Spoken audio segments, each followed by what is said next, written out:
Muito interessante, que tem cara de avivamento, e deixa eu te falar, era avivamento, aliás, o maior avivamento da história, quando Jesus veio, amém? A gente fica feliz quando aparece um profeta irado, cara, apareceu Jesus. Num ambiente onde não tinha vida há pelo menos uns 400 anos, não tinha um profeta, que não tinha um dizendo assim, diz o Senhor. O Espírito Santo ainda não tinha se liberado. Sabe o que é você cantar e não sentir um arrepio? Você orar e não ouvir nada. Devia ser um ambiente bem difícil de ter essa vida que a gente tem hoje. Glória a Deus pelo Espírito Santo também. Você pode agradecer a Deus pelo Espírito Santo. Ainda que você esteja numa ilha sozinho, você pode ser ensinado por Ele lá. Você pode ouvir segredos de Deus, porque Ele conhece o coração de Deus. Então, de repente, vem Jesus, e Jesus é a própria vida. Não é que Ele tinha vida, Ele é a própria vida.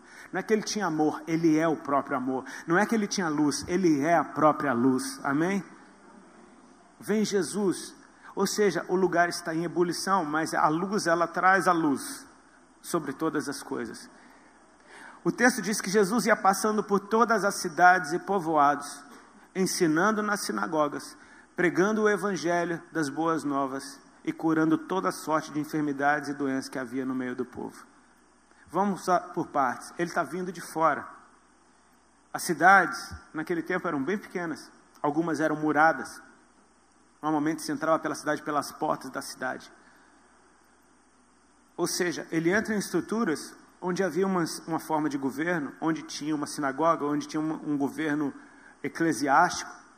Ele entrava nos povoados. Os povoados eram basicamente aldeias onde os camponeses simplesmente moravam ali. Eles tinham que comprar tudo na cidade, enfim. É bem diferente de uma cidade, é um ambiente de descanso, um dormitório praticamente. E Jesus entrava nesses lugares, ele vinha de fora, ele entrava nesses lugares e ele ia entrando. Ele ensinava dentro das sinagogas, ele pregava o evangelho do lado de fora. Ou seja, Jesus ele estava do lado de dentro e do lado de fora, amém? Então você consegue perceber que Deus se move em qualquer ambiente? Ele se move do lado de dentro, ele se move do lado de fora, ao mesmo tempo. Ele não precisa escolher um ou outro. Agora eu só falo dentro da igreja, e quem está do lado de fora está desviado, ou eu só falo do lado de fora, quem está da igreja virou religioso, legalista, e eu não falo mais. Você percebe que não tem nada a ver? Que ele está em todos os ambientes, porque ele ama todo tipo de pessoa, amém? Ele está naquela igreja tradicional, ele está naquela igreja super avivada, ele está naquela igreja super barulhenta, ele está naquela igreja super silenciosa, ele está naquela molecada que está na praça, ele está naquela galera que está se reunindo nas faculdades, ele está naquela galera que está adorando a Deus sei lá onde. Ele está em todos os lugares, amém? Ele está em todos os lugares fazendo a mesma coisa, ensinando, anunciando e curando. Amém? É um cenário muito empolgante. Poxa, as portas estão abertas para ele, as cidades estão se abrindo para ele, os povoados estão se abrindo para ele, ou seja, as casas estão se abrindo para ele. A mentalidade das pessoas está se abrindo para ele. Finalmente alguém trouxe vida no meio disso. Eu tenho uma boa notícia para te dar, meu irmão. Jesus está em casa. Amém? Ele está trazendo, isso que a gente está experimentando é a vida do próprio Deus, trazendo para dentro de casa, para os nossos ambientes, para os nossos ajuntamentos, sejam aonde eles forem. Sejam nas casas, sejam nas igrejas, seja no meio da rua, Deus está se movendo em todos esses ambientes. A gente pode olhar para um cenário como esse e falar, uau, a galera está sendo curada, uau, a galera está ouvindo as boas novas. Só que Jesus não é triunfalista, e ele está olhando para esse cenário e ele tem uma opinião como aquela daquele pastor que me falou do ambiente de sede, que parece que é um balde de água fria. Mas Jesus olha para eles e ninguém conhece o coração da gente como ele. Ninguém conhece a mente da gente como ele. Ele sabe o que se passa dentro da gente. Ele diz, eu sou aquele que sonda as mentes e os corações. Ele olha para aquelas pessoas e ele sente a dor delas. Devia ser muito punk para Jesus experimentar a dor do outro, como ele experimentava. Se compadecer, amém? Se compadecer é isso, é sentir a dor do outro. E ele olha para aquelas multidões e ele começa a sofrer, cara. Porque ele não está simplesmente achando muito massa que elas estão vindo, ou fascinado com o poder que está fluindo dele de curar essas enfermidades, e dizendo, é isso aí, o evangelho está sendo pregado. Enquanto está todo mundo se alegrando com um cenário como esse, ele está sofrendo. Porque ele está experimentando a dor daquelas pessoas. Ele diz que aquelas ovelhas estavam exaustas e aflitas, como ovelhas que não têm pastor, como ovelhas que não têm Vamos lá, gente, eu creio que tem uma forcinha dentro de você para falar essa palavra. Como ovelhas que não têm pastor. Sabe, quem não tem pastor, pense numa ovelha. Eu nunca vi uma ovelha selvagem. A ideia de ovelha, toda a ideia de ovelha que eu tenho, ela está num bando de ovelhas e tem um pastor cuidando delas.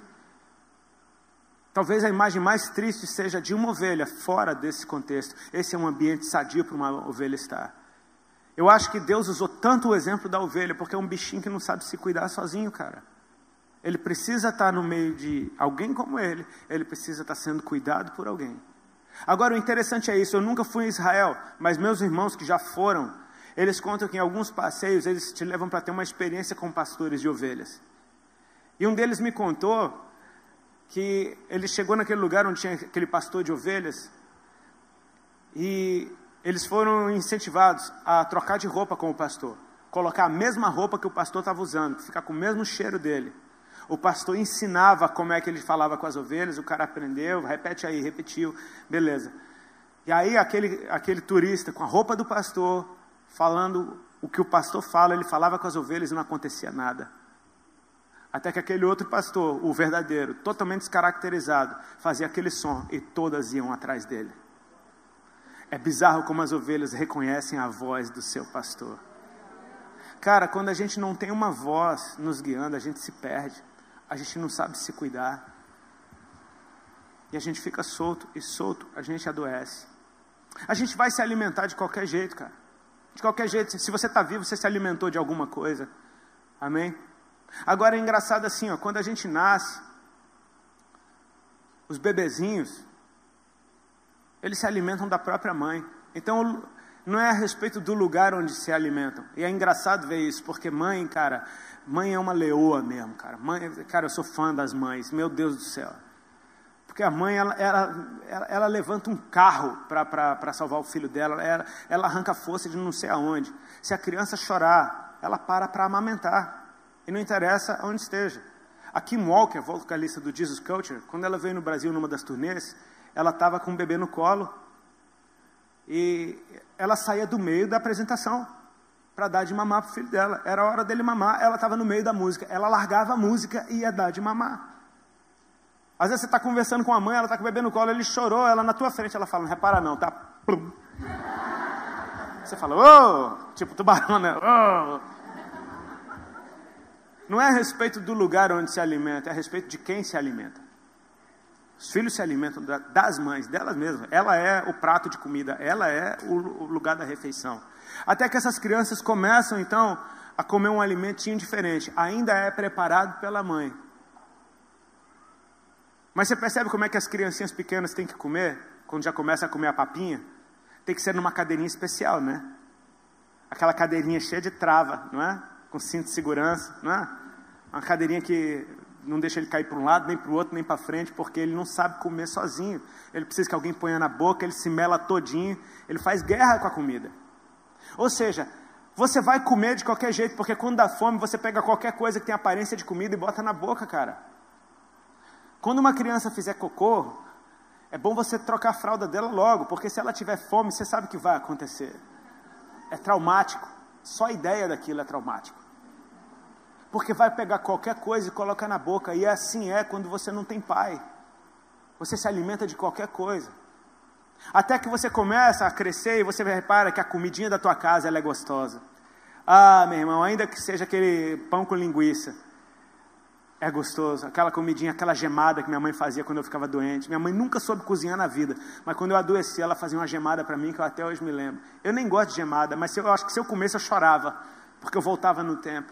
Sabe aquela comidinha feita dentro de casa? Aquela que sustenta, aquela que alimenta, aquela que às vezes não tem nem beleza nem formosura para que a desejássemos. Mas é ela que resolve a situação.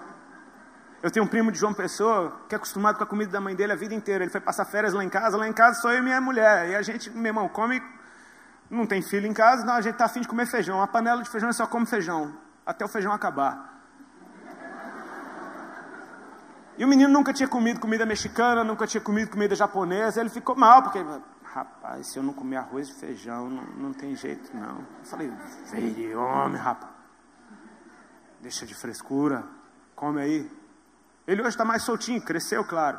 Mas ele é acostumado com a comida de dentro de casa. E quem se acostuma com a comida de dentro de casa até pode aprender a comer outras comidas. Mas sabe a diferença que faz aquela que foi preparada dentro de casa.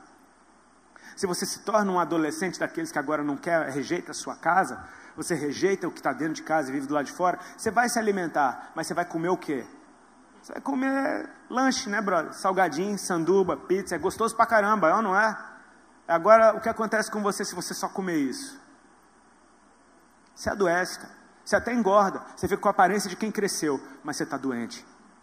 Você consegue espiritualizar isso um pouquinho? Nada como a comidinha de dentro de casa, amém? Hoje em dia, graças a Deus, a igreja acordou para a mesa. Sabe? É sadio demais você ter mesa com os teus irmãos, não só púlpito, mas ter mesa com os seus irmãos. Leandro é o maior precursor de mesa que eu já vi na minha vida. Foi o primeiro que veio com esse papo. Vamos ter uma mesa? Eu ficava no começo pensando, o que esse cara quer dizer com isso? É um tempo, a mesa, como a igreja primitiva se reunia. Partindo do pão, compartilhando do Senhor. Eu vou te falar, são ambientes muito saudáveis. Agora, mesas saudáveis, elas normalmente, elas têm um lugar para o pai. Amém? Amém? Amém? Sabe o lugar do pai? Aquele lugar que só o pai senta? Mesas saudáveis têm o lugar do pai. Porque uma mesa que só tem amigo, brother, pode ser uma mesa no bar. Pode ser uma mesa que não te faça tão bem, não. Você precisa ter uma voz falando na tua vida. Uma voz te chamando. Porque se tem essa voz falando com você, pode vir outra voz, qualquer uma, ela não te tira do foco. E você pode ir para qualquer lugar, aquela voz você aprendeu a ouvir.